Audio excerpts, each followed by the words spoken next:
Les gars, si vous possédez la moindre crypto, alors il faut que je vous montre ces deux graphiques de malade. Car la question est évidemment maintenant de savoir si le pire est derrière nous. Est-ce qu'on risque encore d'avoir d'énormes chutes à la baisse ou est-ce qu'on va au pire encore un petit peu latéraliser avant de finalement pouvoir redécoller vers de nouveaux sommets? Eh bien voilà de quoi on va parler dans la vidéo d'aujourd'hui les gars. Je vais ici vous partager tout ce que vous devez savoir dès maintenant concernant les crypto-monnaies et bien d'autres choses encore. Donc bienvenue à tous, je m'appelle Maxime et je vous apporte chaque jour des nouvelles vidéos en français sur les crypto-monnaies en vous apprenant comment vous faire de l'argent sur ce marché. Si vous êtes nouveau sur cette chaîne, alors soyez sûr de vous abonner et d'activer la cloche dès maintenant. Et ceci étant dit, entrons tout de suite dans le vif du sujet. Alors, après la journée d'hier, vous pouvez voir que lorsque j'ai réalisé ces dernières vidéos, on était en train de se maintenir tout juste au-dessus de cette boîte orange que vous voyez ici, et on a effectivement pu voir une petite poussée sympa hier. On est monté de... ça fait quoi ça, genre 4%, et maintenant on est en train de quelque peu latéraliser une fois encore. Peut-être qu'on va encore pouvoir monter dans cet élan, mais on verra bien. Et comme je vous le disais hier, je pense toujours qu'on est ici parti pour au minimum un rebond de soulagement au plus court terme, et on risque éventuellement de monter jusqu'au niveau des 22 000 $, résistance dont je vous parlais également récemment. Maintenant par contre, ce niveau est une énorme résistance pour le Bitcoin, évidemment, donc en gros, on va tout de même avoir du mal à passer à travers si jamais on l'atteint, mais au minimum un petit rallye de soulagement est à prévoir pour remonter jusqu'à ce niveau au maximum. Et spécialement d'ailleurs en sachant que les marchés traditionnels viennent de dépasser cette ligne orange juste ici, vous pouvez voir que oui, ce sera peut-être en fait un peu plus clair si je prends l'intervalle horaire cette fois-ci. Vous pouvez donc voir qu'on a essayé de dépasser ce niveau à de multiples reprises juste là avant de finalement le percer à la hausse. Ensuite, on l'a reperdu immédiatement et on a retenté de le dépasser avant de se hisser au-dessus une fois encore. Et en ce moment, après avoir trouvé un peu de support sur ce fameux niveau, eh bien on se trouve sur une chandelle qui reteste ce support. Ce serait éventuellement une bonne nouvelle quand elle sera clôturée. Maintenant, là ce n'est que le début de cette chandelle. Au moment où j'enregistre, il reste une bonne quinzaine de minutes avant qu'elle ne se clôture, donc pas mal de choses pourraient encore se passer. On pourrait le perdre. Bah voilà, en fait, vous pouvez voir en même temps que moi qu'on recommence maintenant à repartir à la hausse à partir de ce retest. Du coup voilà, donc maintenant pas mal de bonnes nouvelles, les choses se présentent plutôt bien ici sur les marchés traditionnels, parce que si on reprend cette fois l'intervalle de 4 heures et qu'on dézoome quelque peu, eh bien vous pouvez voir que ceci a représenté en fait un niveau totalement vital à plusieurs occasions par le passé. On s'est fait supporter juste là, ensuite on a perdu le niveau, on s'est fait rejeter sur quelques chandelles d'affilée en tentant des montées, et maintenant on tente encore une fois de s'établir au-dessus de ce niveau. Donc oui, donc maintenant tout va bien pour le Bitcoin et les marchés traditionnels, ils se portent un petit peu mieux, mais la question qu'il faut se poser en priorité est donc celle-ci, est-ce que le pire est derrière nous? Eh bien je vais vous montrer quelques graphiques à ce sujet. Mais avant que je ne vous parle de tout ça, n'oubliez pas non plus que si vous voulez obtenir un bonus allant jusqu'à 4530 $, vous avez ce lien pour le faire sur Bybit, et pareil sur Femex ici avec un bonus allant jusqu'à 4500 $ si vous vous rendez en description. Ces deux plateformes sont bien entendu toutes les deux de premier plan.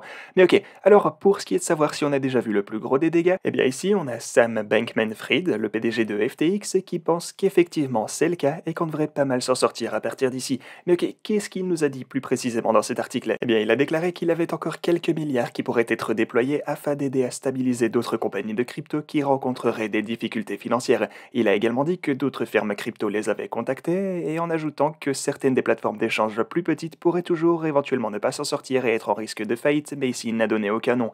Donc, Bankman-Fried pense que les prix des cryptos sont proches ou même à leur point le plus bas, mais maintenant bien sûr, il faut prendre en compte que c'est le PDG de plusieurs compagnies dominantes dans le secteur des cryptos, donc évidemment il ne peut pas être totalement impartial vu que c'est dans son intérêt que ça s'arrête de chuter, mais quoi qu'il en soit, il sait tout de même énormément de choses qui se passent dans les coulisses et il a beaucoup aidé le domaine, donc simplement je pense pas qu'il dirait tout ça s'il ne pensait pas réellement que c'était le cas et que c'était vrai. Ok, maintenant prenons quelques graphiques supplémentaires pour prouver tout ça. Alors en termes de longueur, parce que le truc c'est qu'on a déjà pas mal parlé des prix où on se trouve, etc., mais en termes de durée du bear market dans lequel on se trouve, eh bien on a déjà passé 222 jours, on dirait pas forcément. Maintenant, voilà ici le quatrième plus grand bear market de l'histoire, car ici on a celui-là qui a duré 261 jours, on a eu précédemment 364 jours et finalement 404 jours pour le plus loin. Maintenant, vous pouvez remarquer comment, eh bien, le fait qu'on a eu une pression de vente assez radicale juste là, vous voyez cette chute plutôt rapide. Ensuite, on a quelque peu continué très lentement à la baisse, simplement. Ensuite, ici, on a encore une vente rapide avant d'en voir une autre assez conséquente juste là. Mais ensuite, on continue lentement à la baisse avant qu'on puisse recommencer notre ascension. Ici, on a encore une vente et une lente chute. Maintenant, ici, on est déjà passé par la grosse phase de vente. On a d'ailleurs vu une deuxième chute vraiment conséquente sur cette chandelle, en fait, on s'en souvient. Donc peut-être que cette chandelle pourrait être l'équivalent de cette chandelle ici, ainsi que celle qu'on a juste là, et bah que j'y pense en fait, c'est pareil encore une fois ici d'ailleurs. Mais voilà, on ne peut pas être certain bien sûr, c'est vraiment une grosse chandelle exactement comme l'avaient été ces 3 autres sur la fin de leur bear market respectif. Du coup, je pense que de l'action latérale est assez probable pour le futur proche, ça vous le savez, mais je pense effectivement ici que le pire est déjà derrière nous. Je pense qu'on ne pourrait pas vraiment chuter vers les 10 000 dollars ou quoi que ce soit de similaire, comme vous l'avez pu entendre peut-être.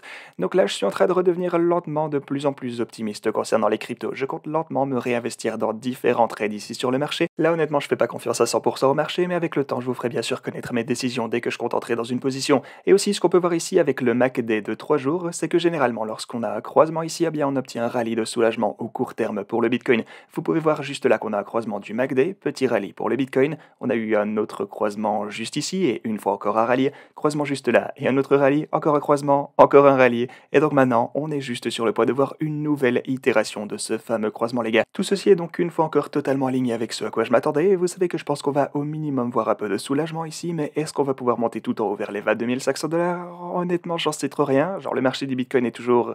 Disons qu'on a toujours pas mal d'incertitudes, pour le dire platement, mais bon, un petit rebond sur le court terme ici ne serait vraiment pas de refus, et ce serait également censé, mais on verra bien quoi qu'il en soit si on va pouvoir remonter jusqu'à la résistance dont je vous parlais ici tout en haut. Mais voilà, on doit aussi considérer que la poussée qu'on vient de voir pourrait être tout ce qu'on obtiendra ici. Faites-moi savoir en commentaire ce que vous en pensez en tout cas. Par contre, j'ai finalement de bonnes nouvelles concernant l'Ethereum, parce que le réseau de test, le testnet Sepolia, a complété son passage à la preuve de staking avec succès. Il ne nous reste donc qu'une seule étape avant qu'on puisse finalement faire passer l'Ethereum à sa version 2.0, événement qui devrait prendre place un peu plus tard cette année, on espère d'ici quelques mois si ce n'est pas reporté encore une fois. Ok les gars, c'est tout ce que j'avais pour vous aujourd'hui, merci beaucoup d'avoir regardé cette vidéo et moi je vous dis à la prochaine.